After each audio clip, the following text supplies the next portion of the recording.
I am Katherine Crowley Borosh. I am the owner and founder of the FSL Group. FSL is based in Atlanta, Georgia, and we started in January of 1996.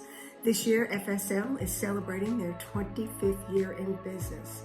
I am one of 10 children. I'm the fourth of 10 children. I have a story I always tell about, do you know what it's like to be fourth in 10? I got started in the industry by looking for a job as a clerk or anything. I just needed to get a job. And there was an opening as a shipping clerk in a distribution center. I enjoyed that job. I thought it was a lot of fun. And it was one of those things that you understood. I understood it, and it was easier for me, and I really enjoyed it. As a young child, I had no idea why, but I always used to say, I'm going to own my own business one day. I think entrepreneurship is something sometimes that's just within you. My grandfather was an entrepreneur.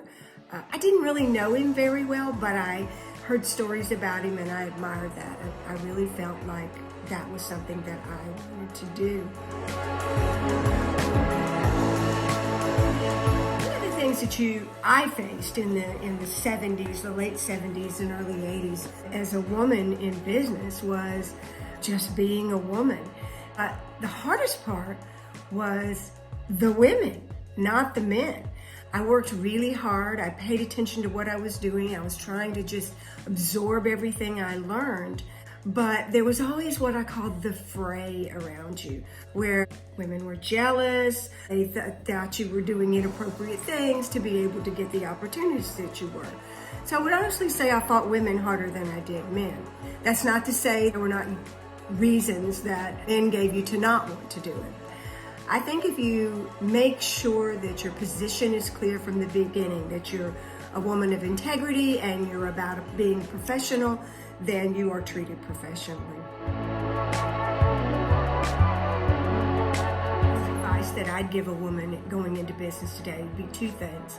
Number one, stay out of the pettiness that goes on in a business, because it just does.